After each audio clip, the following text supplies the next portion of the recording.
दूसरों के लिए दिया जलाते हैं तो ये आपके रास्ते को भी रोशन कर देता है। नमस्कार, मैं हूँ आपका होस्ट और दोस्त ऋषि पांडे और मेरे साथ है।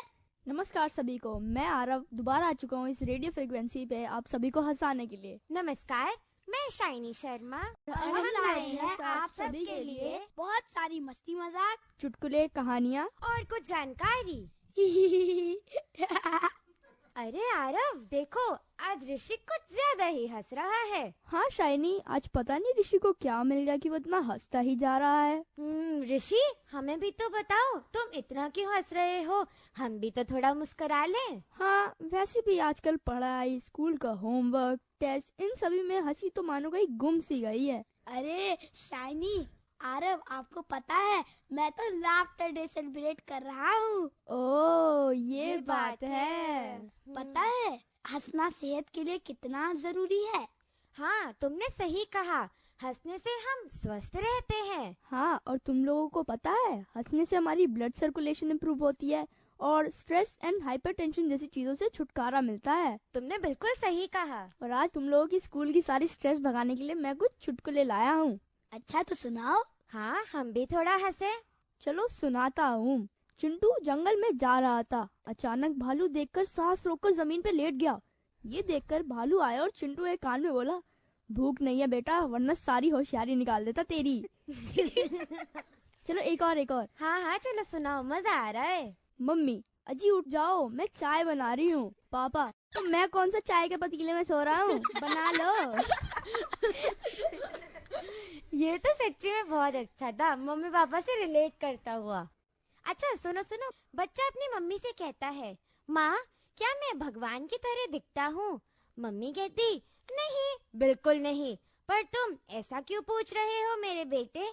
बच्चा, क्योंकि मैं किसी दोस्त के घर जाऊं तो सब यही कहते हैं कि भगवान फिर आ गया ये तो। हमारे साथ आज स्टूडियो में बहुत सारे साथी हैं जो हंसी के कुछ गोलगप्पे लेकर आए हैं। गोलगप्पे लायो तो चुटकुलों का पानी तो लाए होगे।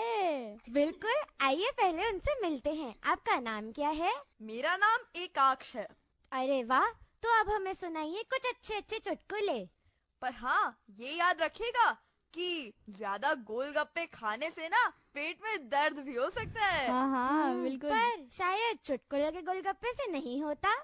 मोनू समोसे को खोलकर केवल अंदर का मसाला खा रहा था, तो सोनू ने पूछा, अरे दोस्त, केवल अंदर का मसाला क्यों खा रहे हो? तो मोनू बोला, यार क्या बताऊं, बीमार हूँ, डॉक्टर ने बाहर का खाने से मना किया।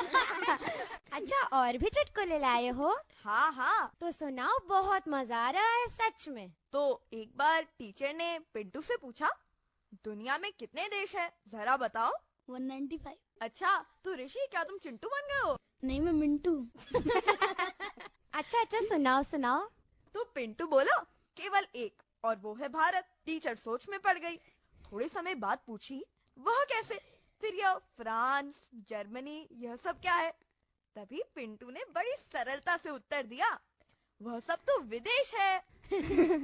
ये तो सही बात है, बाकी सारे तो विदेश है, देश तो हमारा भारत है। हाँ, एक बार किसी डॉक्टर ने एक नया क्लिनिक खोला था। उसने फिर दूर से किसी को आता देखा तो टेलीफोन का हैंडल उठा लिया और अपॉइंटमेंट की बातें करने लगा। वह आदमी अंदर आया और बैठ गया। थोड़े समय बाद डॉक्टर ने पूछा, हाँ जी, अब आप बताइए, आपको क्या दिक्कत है? आदमी बोलता है, जी टेलीफोन डिपार्टमेंट से आया हूँ, बात हो गई हो तो फोन चालू कर दूं? ये तो सच्ची में बहुत अच्छा था। अच्छा, मेरे पास एक आखिरी और है। एक बार क्या हुआ ना कि एक कंजूस आदमी को सड़क पर जाते समय एक साइकिल का पेडल मिला। वह घर गया और उसने अपनी बेटी को पेडल देते हुए कहा, इसे संभाल कर रखना, कुछ समय बाद हम इसमें एक साइकिल लगवा लेंगे। चुटकुले सुनकर बहुत मजा आया, हम बहुत हंसे। हम हंस तो बहुत लिए, चलो थोड़ा ज्ञान भी बढ़ाते हैं। हमारे साथ है एक साथी, आइए उनसे बात करते हैं। आपका नाम क्या है? मेरा नाम है सोनल। तो आज आप हमारे लिए क्या लाई हैं? आज मैं लाफ्टर डे से रिलेटेड कुछ बातें लाई हूँ। अरे वाह, तो सुनाओ। दोस्तों, आपको पता है दुनिया में हंसी योग के संस्थापक डॉक्टर मदन कटारिया ने इसकी शुरुआत की थी, अर्थात भारत में ही इसकी शुरुआत हुई थी। योग कहता है कि लाफ्टर एक सकारात्मक और शक्तिशाली भावना है। कहा तो ये जाता है कि हंसने से इंसान निरोगी रहता है और हमारी इम्यूनिटी भी बढ़ती है, और हंसने से तनाव भी दूर होता है, और हमारा मुस्कुराता चेहरा न केवल हमें आनंद प्रदान करता है बल्कि औरों को भी खुशी देता है। अरे वाह, हम तो बस लाफ्टर डे मनाते थे, उसके पीछे की हिस्ट्री तो हमें अब पता चली। और सोनल, ये बात तुमने अच्छी बताई कि हंसने से इम्यूनिटी बढ़ती है। अब मेरे को च्यवनप्राश से छुटकारा मिल जाएगा। तुमने सही कहा। अच्छा, और क्या सुनाओगी तुम? आज मैं आप सभी से कुछ क्वेश्चंस पूछने वाली हूँ जनरल नॉलेज से रिलेटेड। हाँ, जल्दी जल्दी पूछो। मेरा पहला प्रश्न है कि संविधान दिवस कब मनाया जाता है? शायद 2 अक्टूबर। नहीं। रुको रुको, एक और ट्राई मार दो। 15 अक्टूबर। नहीं। 26 नवंबर। बिल्कुल सही कहा शाइनी, 26 नवंबर को हमारा संविधान दिवस मनाया जाता है। अरे ऋषि, काफी देर से फुदक रहे हो, क्या बताना चाहते हो? आज मैं रिडल्स लाया हूँ। अरे वाह, बहुत हंस लिए, अब थोड़ा दिमाग भी चलाते हैं, बताओ। एक पैर है काली धोती, जोड़े में वह हरदम सोती, गर्मी में है छाया देती, सावन में वह हरदम रोती। बोलो क्या है? शायद छाता। बिल्कुल सही। देखा, हमने पहचान लिया। हमने नहीं, सिर्फ मैंने। शाइनी, देखो कितने इंटेलिजेंट हूँ मैं। हाँ, मेरे संगत में रह के हो गए हो। अच्छा, अभी दूसरा बता के दिखाओ। एक किले के 2 ही द्वार, उनमें सैनिक लकड़ीदार, टकराए जब दीवारों से खत्म हो जाए उनका संसार। बोलो क्या है?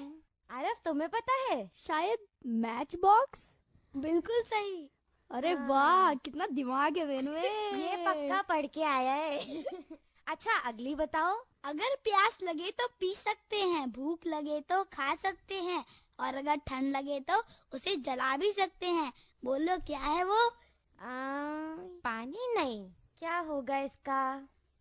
आरफ, तेरे को पता है? पता नहीं। अच्छा, अच्छा, तुम ही मैं बता बता दो। दूं? हाँ, तुम नारियल। अच्छा। क्योंकि नारियल का पानी हम पी भी सकते हैं, खा भी सकते हैं, उसे जला भी सकते हैं। अगला पूछता हूँ। काला मुंह लाल शरीर, कागज को वो खा जाता, रोज शाम को पेट फाड़ कर कोई उन्हें ले जाता। बताओ क्या है? कैसी कैसे पहेलियां लेके आ रहे हो? हंसी ज्यादा आ रही है हमें उस पे। काला मुंह पेट फाड़ के ले जाता। अच्छा, सोचो तो सही, होगा क्या इसका जवाब? शायद से बताओ बताओ। Letter box. बिल्कुल सही। अरे वाह, मैं तो सारे जवाब अच्छे अच्छे दे रहा हूँ। बिल्कुल, मैंने सिखाया ना तुम्हें।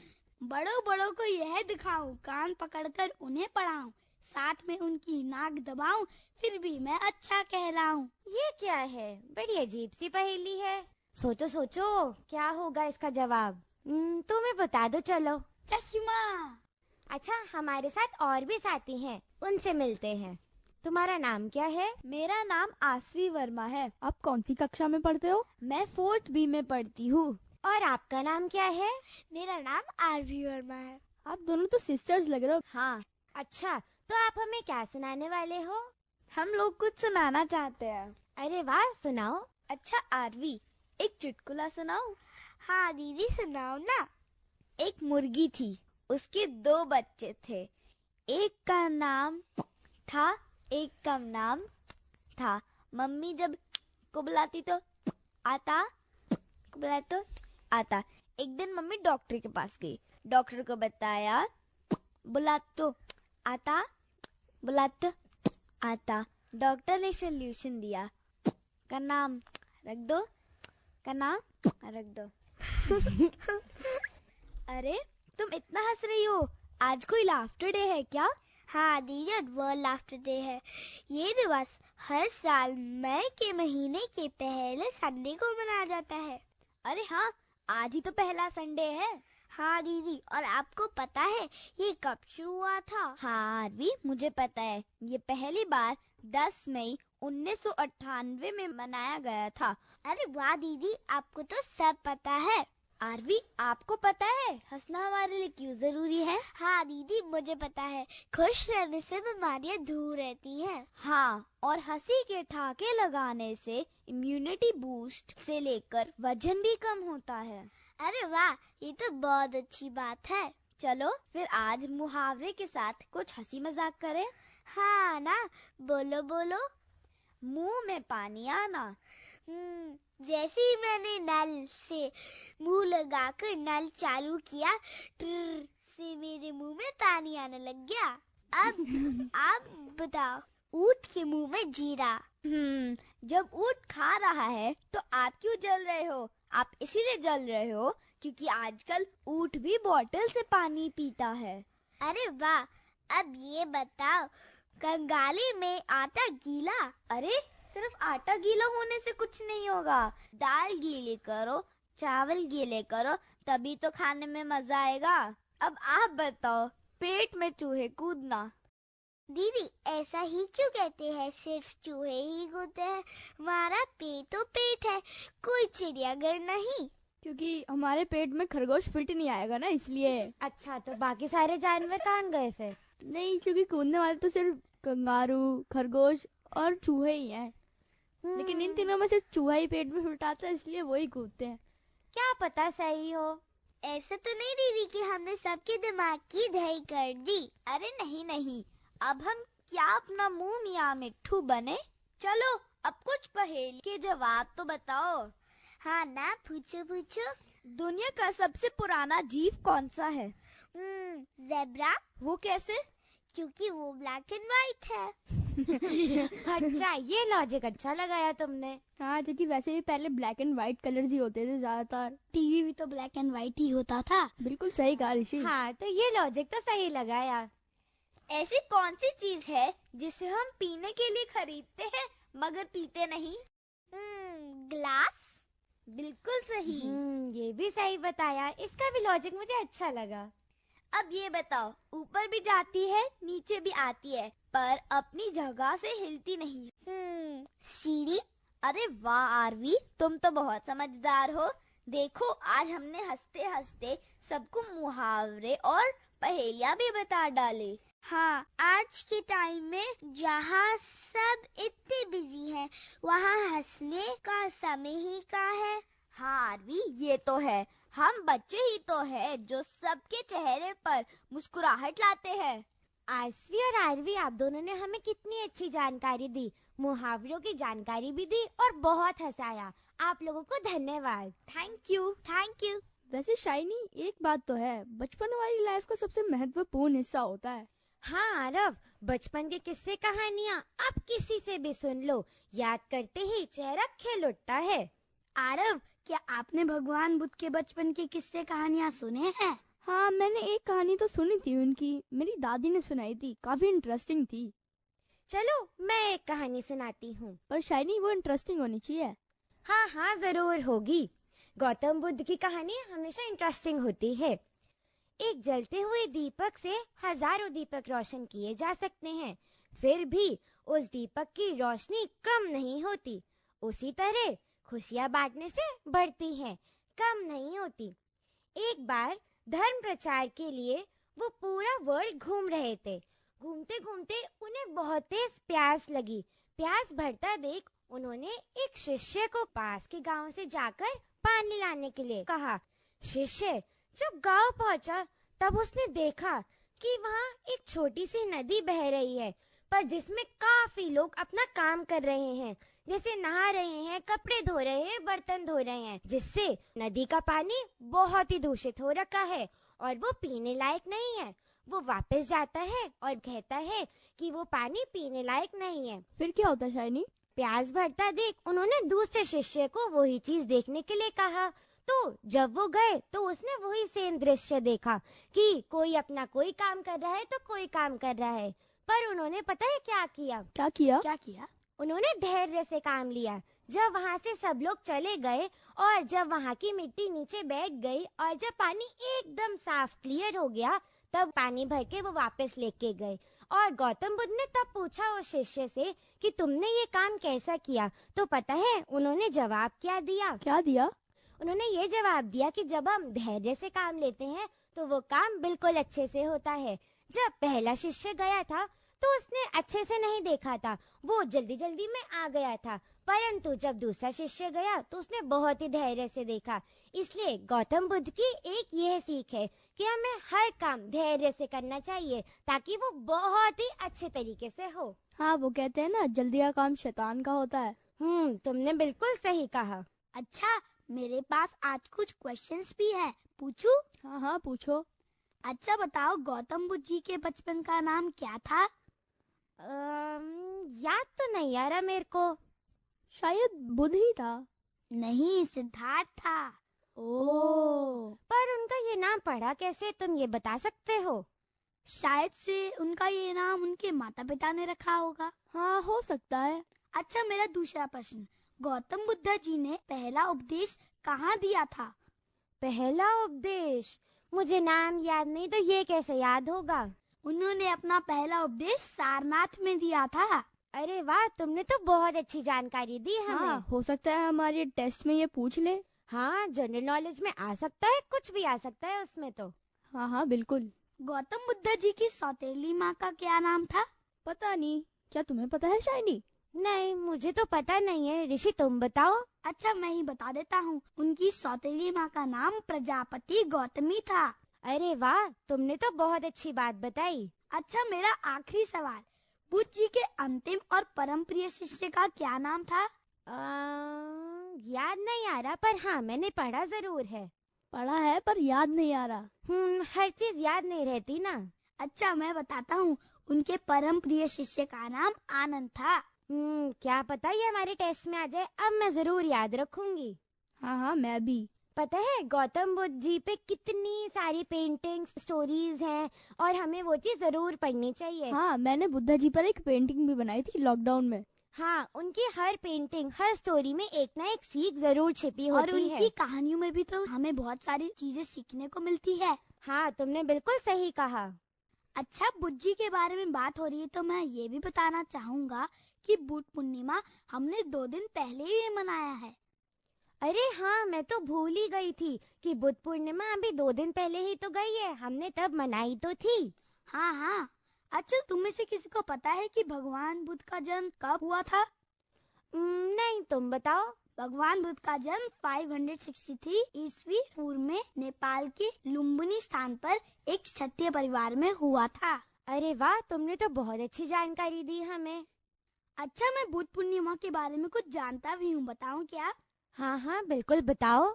बुद्ध पूर्णिमा बौद्ध धर्म के लोगों का सबसे पवित्र त्योहार है। इसको बुद्ध जयंती के नाम से भी जाना जाता है। बुद्ध पूर्णिमा वैशाख में पूर्णिमा की रात को प्रतिवर्ष मनाया जाता है।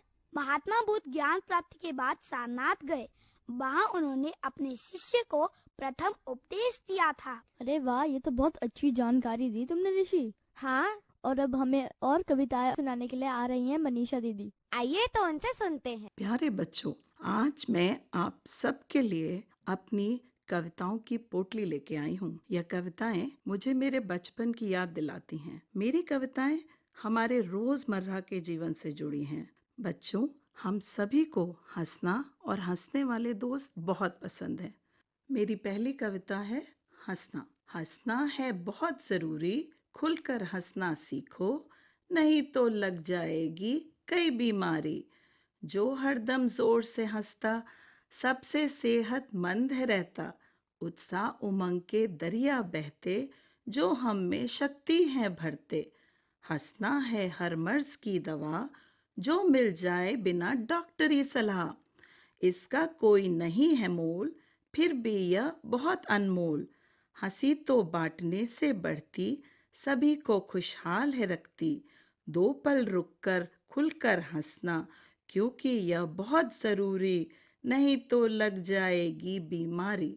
तो मेरे प्यारे बच्चों, जितना हो सके हंसो और हंसाओ। अरे ये क्या, हम तो हंसने की बात कर रहे हैं, पर मुझे तो किसी के रोने की आवाज आ रही है। यह है हमारी धरती माँ की आवाज। आखिर क्यों है इतना दुखी हमारी धरती? मेरी दूसरी कविता है दुखी है धरती माँ। धरती माता है बहुत दुखी, कारण हम सबकी बेरुखी। दिन दिन उस पर कचरा डालें, पेड़ों को निर्ममता से काटें। नदियां झरने सूख रहे हैं, बाग बगीचे उजड़ रहे हैं। यह देख के रोए धरती माँ। अचानक से आवाज आई, हरे दस्ते की टोली आई। बोले प्यारी धरती माँ, तुमको बनाकर हरा भरा रूप कर देंगे सुंदर और नया। नदियों, पेड़ों और भूमि की हालत आज हम संवारेंगे। कूड़ा करकट कम करके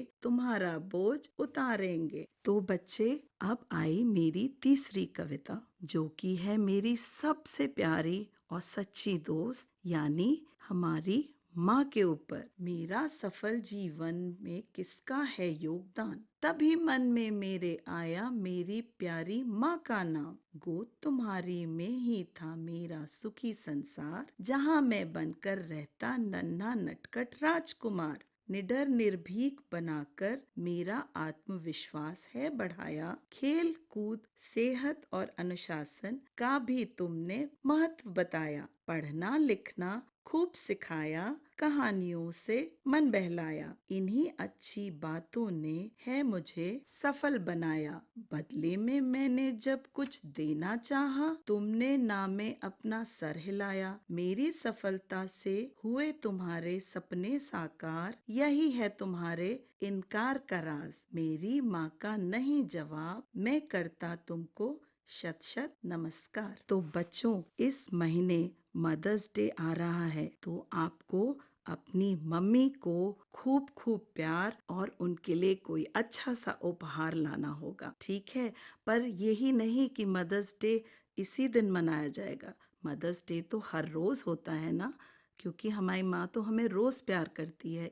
तो अब हम मम्मी को थोड़ी देर छोड़कर नए दोस्त बनाने विद्यालय चलते हैं। ये वो जगह है जहाँ नए दोस्त मिलते हैं, खेलने कूदने को मिलता है, हम पढ़ते लिखते हैं और बहुत सारी नई कलाएं भी सीखते हैं। और ये अवसर हमें सिर्फ विद्यालय में ही मिलता है। मेरी चौथी कविता है मेरा विद्यालय। मेरा विद्यालय बड़ा ही न्यारा, लगता मुझको सबसे प्यारा। बच्चों के सपनों को कर साकार, दे उनका जीवन निखार। अध्यापक का कुशल प्रशिक्षण, दे इनका व्यक्तित्व निखार। प्रधानाचार्य का कौशल करता, हम में नई ऊर्जा का संचार। इसीलिए मेरा विद्यालय है मेरा अभिमान और शान। विद्यार्थी जीवन भी बड़ा मजेदार और मस्ती भरा होता है। बच्चों, आजकल का मौसम रोज करवट बदल रहा है। इतनी गर्मी पड़ती है कि 2-3 दिन में ही बारिश हो जाती है। और मेरी आखिरी कविता है बारिश। गड़ गड़ गड़ बादल गरजे, तड़ तड़ तड़ बिजली भी चमके। आने वाली है जोर की बारिश, अब इससे कोई न बच पाए। नन्ही बूंदें बरस रही हैं, नदियां इस जल से भर रही हैं। आओ हम भी नाव बनाएं, पानी में उसको तैराएं। टर कर मेढक कूद रहे हैं, पक्षी चिड़िया अपने घोंसले में छुप रहे हैं। सारी ओर स्वच्छता छा जाए, बारिश का मौसम वातावरण को नया रूप है दे जाए। वाह बहुत अच्छी कविता सुनाई। दोस्तों, जैसे हमने महात्मा बुद्ध की टीचिंग्स और उनकी शिक्षाओं के बारे में समझा, वैसे ही एक और इंसान भी थे और वो पहले भारतीय थे जिनको नोबेल पुरस्कार मिला था। क्या कोई बता सकता है वो कौन थे? वो रविंद्रनाथ टैगोर थे। बिल्कुल सही कहा हाँ, ऋषि। तुमने बिल्कुल सही कहा। जैसे गौतम बुद्ध ने भी बहुत सारी हमें शिक्षाएं दी हैं, वैसे इनसे भी हमें बहुत कुछ चीजें सीखनी चाहिए। और वैसे भी रविंद्रनाथ टैगोर जी की जयंती भी तो आ रही है। हाँ, तुमने सही कहा। बताओ कब आ रही है? वो 9 मई को आ रही है। कुछ हाँ, लोग 7 मई को भी बताते हैं उसे। हाँ, 7 मई को भी मनाई जाती है ये जयंती। कोई मुझे बता सकता है कि उन्होंने अपनी पहली कविता कब लिखी थी? पहली कविता तो नहीं पता, पर हाँ, उन्होंने बहुत सारी कविताएं लिखी है जिनसे हमें बहुत कुछ सीख मिलती है। हाँ हाँ। उन्होंने अपनी पहली कविता 8 साल की उम्र में लिखी थी। अरे बहुत कम उम्र है ये तो। हाँ, और शायद सभी को पता होगा कि उन्होंने हमारे देश का राष्ट्रगान भी लिखा था। और पता है, उन्होंने बांग्लादेश और श्रीलंका का भी राष्ट्रगान लिखा था। हाँ, तुमने बिल्कुल सही कहा। और 1913 में वह साहित्य के लिए नोबेल पुरस्कार प्राप्त करने वाले पहले नॉन यूरोपीय बने थे। और पता है तुम में से किसी को कि उन्हें नोबेल प्राइज क्यों मिला था? क्यों, बताओ। उनकी गीतांजलि बुक के लिए, जिसमें बहुत सारे उपन्यास, लघु कथाएं, कविताएं, निबंध, छंद, नाटक, गीत थे। और पता है रविंद्रनाथ टैगोर बहुत बड़े चित्रकार भी थे। उन्होंने 60 साल की उम्र में चित्र बनाने शुरू किए थे। अच्छा आरव, तुम बहुत देर से बोल रहे हो, चलो कुछ कविता सुना दो हमें। हाँ, मैं तुम लोगों को रविंद्रनाथ टैगोर जी की कविता सुनाने जा रहा हूँ, जिसका नाम है मेरा शीश नवा दो। मेरा शीश नवा दो अपनी चरण धूल के तल में, देव डुबा दो अहंकार सब मेरे आंसू जल में। अपने को गौरव देने को, अपने को गौरव देने को, अपमानित करना अपने को। घर सुबह को घूम घूम कर मरता हूँ मैं पल पल। देव डुबा दो अहंकार सब मेरे आंसू जल में। अपने कामों में ना करूँ मैं आत्म प्रचार प्रभो। अपनी ही इच्छा मेरी जीवन में पूर्ण करो। मुझे अपनी चरम शांति दो, प्राणों में वह परम कांति हो। अपने खड़े हो मुझे ओढ़ दे हृदय कमल के दल में। देव डुबा दो अहंकार सब मेरे आंसू जल में, मेरे आंसू जल में। धन्यवाद। आरव ने बहुत अच्छी कविता सुनाई। रविंद्रनाथ टैगोर जी की एक और गीत है जो हमारे स्कूलों में कई बार गाई जाती है, तो क्यों ना हम साथ मिलके गाएं? हाँ हाँ जरूर। हाँ, हम तीनों साथ में मिलके गाएंगे। हम होंगे कामयाब, हम होंगे कामयाब, हम होंगे कामयाब एक दिन। हो मन में है विश्वास, पूरा है विश्वास, हम होंगे कामयाब एक दिन। हम चलेंगे साथ साथ, डाले हाथों में हाथ। हम चलेंगे साथ साथ एक दिन। हो मन में है विश्वास, पूरा है विश्वास, हम होंगे कामयाब एक दिन। होगी शांति चारों ओर एक दिन। हो मन में है विश्वास, पूरा है विश्वास, हम होंगे कामयाब एक दिन। दोस्तों, हम लोगों ने तो कितना अच्छा गीत गाया। लगता है हमें एक म्यूजिक बैंड खोल लेना चाहिए। क्या पता हम खुद सुने तो क्या ही लगे कि हमने क्या गाया। हाँ हाँ, हो सकता है। अच्छा, मेरे पास रविंद्रनाथ टैगोर जी पर कुछ रोचक तथ्य हैं, सुनाऊं? हाँ हाँ, सुनाओ। रविंद्रनाथ टैगोर पहले ऐसे शख्स थे जिनकी रचनाओं को 2 देशों में राष्ट्रगान के रूप में गाया जाता है। इनमें से एक भारत का जन गण मन और दूसरा है बांग्लादेश का अमार सोनर बांग्ला। परंतु बहुत से लोग यह नहीं जानते कि उन्होंने श्रीलंका के लिए भी राष्ट्रगान श्रीलंका मठ लिखा था, जिसे 1951 में सिंगली से अनुवादित कर वहां का राष्ट्रगान बना दिया गया। रविंद्रनाथ टैगोर पहले ऐसे भारतीय थे जिन्हें नोबेल पुरस्कार मिला था। उन्हें 1913 में उनकी रचना गीतांजलि के लिए नोबेल पुरस्कार दिया गया था। टैगोर की विश्व प्रसिद्ध रचना 157 कविताओं का कलेक्शन है और ये 1910 में प्रकाशित हुई थी। रविंद्रनाथ टैगोर की 3500 कविताओं का एक डिजिटल संग्रह भी है। खास बात यह है कि इस संग्रह में ऐसी 15 कविताएं मौजूद हैं जिनका पाठ खुद टैगोर ने किया था। 245 कविताओं का पाठ वक्ताओं ने किया है। रविंद्रनाथ टैगोर ने विभिन्न शैलियों पर काम किया था। उन्हीं ने उपन्यास, लघु कथाएं, कविताएं, निबंध, छंद, नाटक, गीत और बहुत सी अन्य चीजें लिखी। माना जाता है कि उन्होंने लगभग सभी प्रकार की शैलियों पर काम किया था। अरे वाह, तुमने तो बहुत अच्छी जानकारी दी ऋषि। हाँ, ये हमें जरूर काम में आएगी। क्या पता कल को कोई हमसे पूछ ले। हाँ हाँ, हो सकता है। वैसे भी मेरे पापा कभी भी मेरे से कुछ भी पूछ लेते हैं। आज हमने लाफ्टर डे पे कितनी सारी बातें करी। और पता है, लाफ्टर डे का मतलब ही ये है कि हम दूसरे लोगों के चेहरे पर हंसी लाए और उनको खुश कर दे। जरूरी नहीं है कि वर्ल्ड लाफ्टर डे पे ही हंसा जाए, हमें हमेशा खुश रहना चाहिए। हाँ, क्योंकि हंसना सेहत के लिए बहुत अच्छी चीज होती है और उसे स्ट्रेस से भी छुटकारा मिलता है। हाँ, और आज हमने इतनी सारी टीचिंग्स ली और पता है उनमें से एक टीचिंग्स ये भी है कि हमें हर जगह टाइम पर पहुंचना चाहिए। अब हमारे जाने का भी टाइम हो गया तो अब हम सब आप सभी को कहते हैं बाय। और अब हम मिलेंगे अगले रविवार इसी रेडियो फ्रीक्वेंसी पर। तब तक के लिए जय हिंद।